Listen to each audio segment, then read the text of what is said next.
Assalamualaikum warahmatullahi wabarakatuh. Tepangaken nami kula Nawiandra Ayah Saputra saking SD Negeri Plumban Setunggal badhe maos aksara Jawa.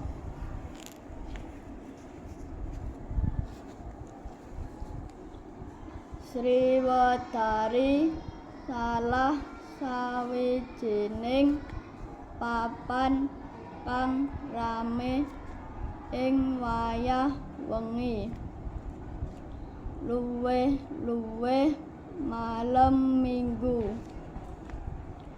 Ing kana ana maneka warna tontonan lan dolanan kayata pagelaran wayang sendratari uga tetembangan.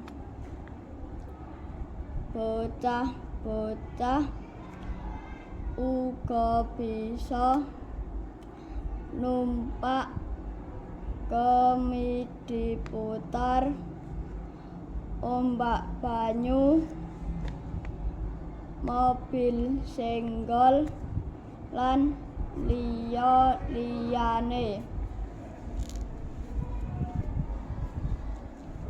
Wassalamualaikum warahmatullahi wabarakatuh.